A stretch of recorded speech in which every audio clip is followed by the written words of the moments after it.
Hello my dear students, welcome to Kaushal classes. UP DElEd first semester के सभी students को पता है, जो भी डेली क्लासेस ले रहे हैं उन सभी को पता है कि आपकी जो है वो मैथ की क्लासेस कंटिन्यू चल रही हैं। ठीक है, अभी हम लोगों ने चैप्टर फर्स्ट जो है वो कंप्लीट कर लिया है और चैप्टर सेकंड की भी हमारी 2 क्लासेस ऑलरेडी आ चुकी हैं। जिन भी विद्यार्थियों ने अभी तक क्लासेस नहीं देखी है तो आप लोग जाकर ज़रूर देखिएगा एक बार।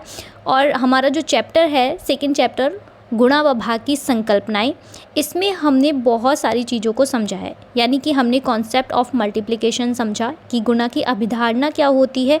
ठीक है, उसके बाद हमने उसमें उसकी परिभाषा, एग्जाम्पल्स, कुछ प्रमुख शब्दों को और ट्रिक्स के साथ में रिवीजन क्वेश्चंस भी किए। ठीक है, फिर हमने गुणा की संक्रिया भी समझा और उसमें भी हमने ट्रिक्स के साथ में और रिवीजन क्वेश्चन किए। अब रिवीजन क्वेश्चंस हम क्यों करवा रहे हैं कि जिससे हम कोई भी टॉपिक पढ़ें और उसका जब तक हम रिवीजन क्वेश्चंस नहीं करेंगे साथ ही साथ में, तो क्या होगा कि हमारा रिवीजन जब तक नहीं होता है हमें मैथ समझ में नहीं आती है। कुछ क्वेश्चंस हमें मिल जाते हैं ना, तो हमें एक आइडिया लग जाता है कि हाँ, ऐसे क्वेश्चंस आते हैं हमारे एग्जाम में और ये तो बहुत सिंपल वे में हम कर सकते हैं। ठीक है, तो इसीलिए हम आपको रिवीजन क्वेश्चन साथ ही साथ में करवाते चल रहे हैं। जब आपके एग्ज़ाम आएंगे तो मैं बस इतना सुनना चाहती हूँ कि मैम पेपर जो है वो बहुत ही बढ़िया गया। ठीक है, तो आप लोग तैयारी बहुत ही अच्छे से करिएगा। इसीलिए हम बहुत ही शॉर्ट में आपको समझाते हैं, बहुत ही ज़्यादा शॉर्ट में, सिंपल भाषा में, सरल तरीके से समझाते हैं, एग्जाम्पल्स के साथ में, ट्रिक्स के साथ में, कि कोई ना कोई चीज़ जो है हर एक टॉपिक में कोई चीज़ तो आपके माइंड में बैठ जाएगी और आपको चीज़ें समझ में आ जाएंगी। ठीक है, अगर आपको परिभाषा से सिर्फ समझ में नहीं आता है तो ट्रिक्स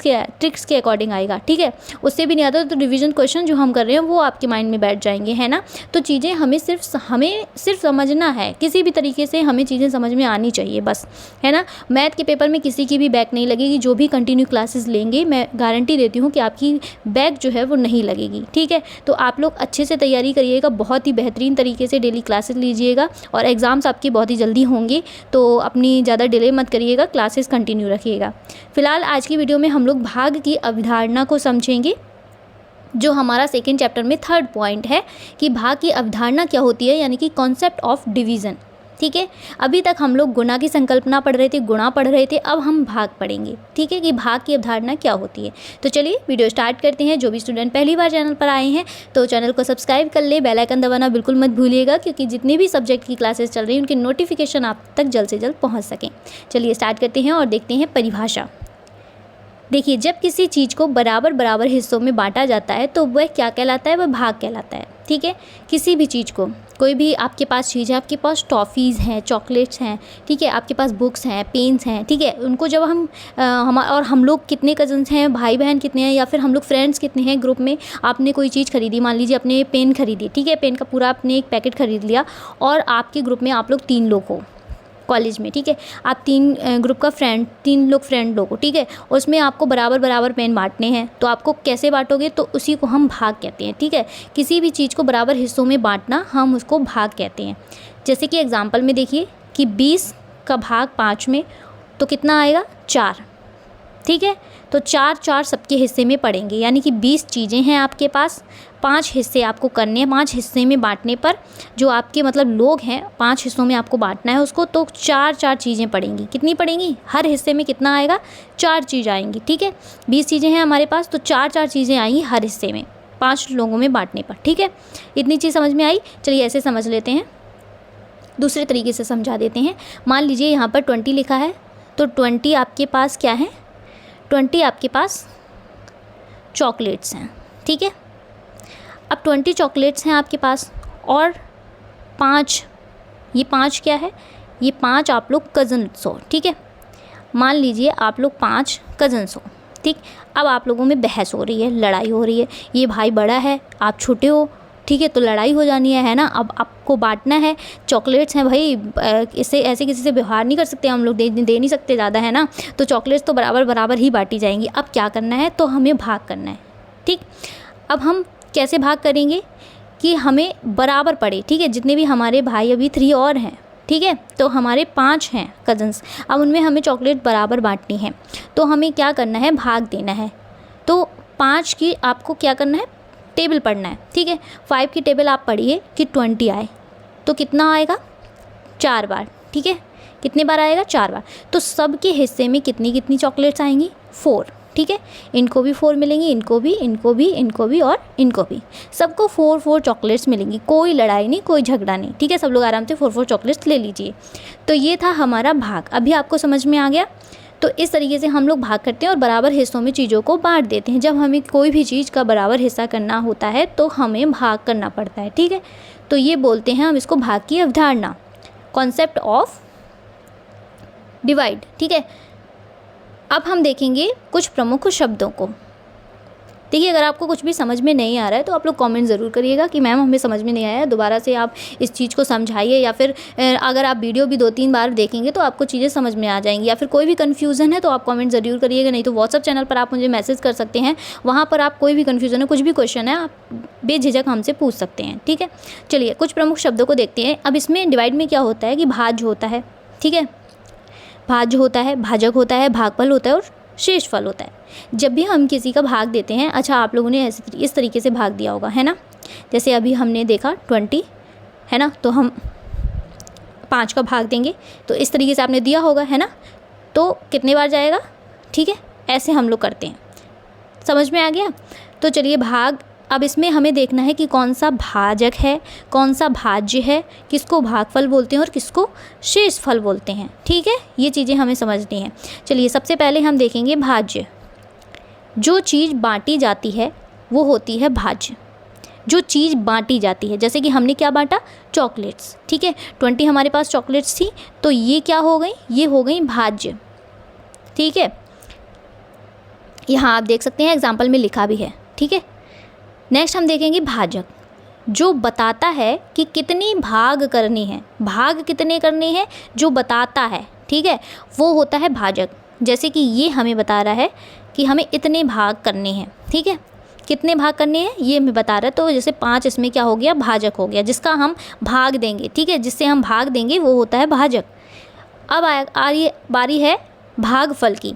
तो हर भाग में आने वाली संख्या, जब हम इसकी टेबल पढ़ेंगे और इसका भाग देंगे इससे, ठीक है, तो जो आएगा, जितने बार हम उसको काउंट, जितने बार हम उसकी टेबल पढ़ेंगे तो जो नंबर आएगा वो होता है भागफल, ठीक है।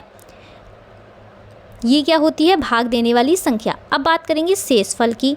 तो जो बांटने के बाद बच जाता है, मान लीजिए बराबर हिस्सों में हमें 4 पढ़ रहे हैं, है ना, सबके हिस्से में 4 आ गए, ठीक है, 5 हो गए, सबके हिस्से में 4 चॉकलेट्स आ गई। लेकिन यहाँ पर 20 की जगह पर 21 हुआ या 22 मान लीजिए, तो एक हमारा बच गया ना, एक चॉकलेट बच गई, ठीक, एक चॉकलेट बच गई ना, तो वो हम क्या करेंगे, ये हमारा क्या हो जाएगा, शेषफल।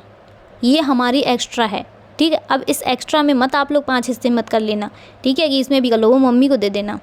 चलिए, तो ये हम अब समझ गए ना आप लोग। यहाँ पर देखिए करके भी बता दे रहे हैं हम आपको। देखिए, जैसे मान लीजिए यहाँ पर हम 20 ले रहे हैं और हमने 5 का यहाँ पर किया, ठीक है। तो ये क्या हो गया, ये हमारा हो गया भाज्य और ये हमारा हो गया भाजक, ये हो गया भागफल। और जो अगर हम मान लीजिए यहाँ पर हमने 21 लिख दिया, ठीक है, तो जो 1 बचेगा यहाँ पर वो हो जाएगा हमारा शेषफल, ठीक है। इस तरीके से आपको समझ में आ गया। अब तो कोई कन्फ्यूज़न नहीं होनी चाहिए। चलिए ट्रिक्स देख लेते हैं, ट्रिक्स के अकॉर्डिंग समझते हैं। ट्रिक क्या है कि भाग बराबर हिस्सों में बांटना, उसको सीधी सिंपल भाषा में समझिए, बराबर हिस्सों में बांटना भाग कहलाता है, ठीक है। अब ये चीज़ आपको याद रखनी है कि 0 को किसी से भाग दो तो उत्तर आपका 0 ही आएगा, ठीक है। ये चीज़ याद रखना है आपको। संख्या 1 वही संख्या आएगी। अगर 1 से भाग देंगे संख्या में, किसी भी संख्या में, मान लीजिए यहाँ पर कोई भी संख्या लिख लीजिए आप, संख्या की जगह पर 24 लिख लीजिए, और भाग आप 1 से दे रहे हैं तो क्या आएगा, वही संख्या आएगी जो संख्या यहाँ पर लिखी हुई होगी, ठीक है। और अगर 0 से दे रहे हैं तो 0 आएगा, 1 से दे रहे हैं तो संख्या आएगी, ठीक। चलिए कुछ अब करते हैं रिवीजन क्वेश्चंस, फटाफट से करिए। देखिए मुझसे पहले आपके रिवीजन क्वेश्चन में मुझसे पहले आंसर आने चाहिए, ठीक है। तो ये है भाग दीजिए। चलिए 7 का, अब हमारे पास चॉकलेट्स हैं 28, ठीक है, और हमारे कज़न्स कितने हो गए, 7। तो हमारे मामा के और मामा के मौसी के बच्चे भी आ गए, ठीक है, सारे, तो 7 हो गए। अब हमें इनको भाग देना है। बताइए सबके बराबर हिस्से में कितनी पड़ेंगी, 4, ठीक है। ऐसे ही हमें ये करना है। 6 है, 36 है, इसका करिए कितना आएगा 6, ठीक है। यहाँ पर कितना आ जाएगा, यहाँ पर आएगा 4 और यहाँ पर कितना आ जाएगा 6, ठीक। चलिए, और ये जो हम आंसर निकाल रहे हैं, जो यहाँ पर लिख कर आ रहा है वो क्या है, ये बताइए। इसको बोलते हैं भागफल। क्या बोलते हैं, भागफल, ठीक है। जो आंसर हमारा आ रहा है वो क्या है, भागफल है। नेक्स्ट हम देखेंगे 0। अब यहाँ पर 0 आया है तो इसका आंसर क्या आ जाएगा, 0, ठीक है। इस चीज़ को आपको याद रखना है, 0 से भाग अगर दे रहे हैं तो 0 ही आएगा। नेक्स्ट आपके पास 18 टॉफ़ीज़ हैं और 3 बच्चों में आपको बांटनी है। मान लीजिए कल को आप टीचर बनते हैं और आप 18 टॉफ़ीज़ लेकर गए हैं और आप वहाँ पर बच्चे आए हैं तो आपको 3 बच्चों में बांटनी है, तो कितनी कितनी टॉफ़ीज़ बांटेंगे आप, बताइए। आंसर कमेंट करके ज़रूर बताइएगा, ठीक है। चलिए, इसी तरीके से हमारा ये 25 और 5 का है, तो यहाँ पर 5 आ जाएगा और ये हमारा भागफल कहलाएगा, ठीक है। मान लीजिए यहाँ पर हमने 5 की जगह 1 कर दिया होता तो कितना आता, तो 25 आता, ठीक। तो ये था हमारा आज का टॉपिक और इसको हमने बहुत ही अच्छे से समझा। आई होप आप लोगों को भाग की अवधारणा बहुत ही अच्छे से समझ में आ गई होगी, कोई कन्फ्यूज़न नहीं होगा आपको। कल की वीडियो में हम लोग देखेंगे, इसके हमने रिवीजन क्वेश्चन भी कर लिए हैं और कल की वीडियो में हम लोग भाग की संक्रिया को समझेंगे, ठीक है, कि डिवीज़न ऑपरेशन क्या होता है उसको समझेंगे। फिलहाल आज की वीडियो में इतना ही। अगर वीडियो अच्छी लगी हो, थोड़ी भी अच्छी लगी हो, तो एक लाइक ज़रूर करिएगा। आपका एक लाइक मुझे बहुत बहुत मोटिवेशन देता है। चलिए, इसी के साथ मिलते हैं नेक्स्ट वीडियो में, तब तक के लिए नमस्कार।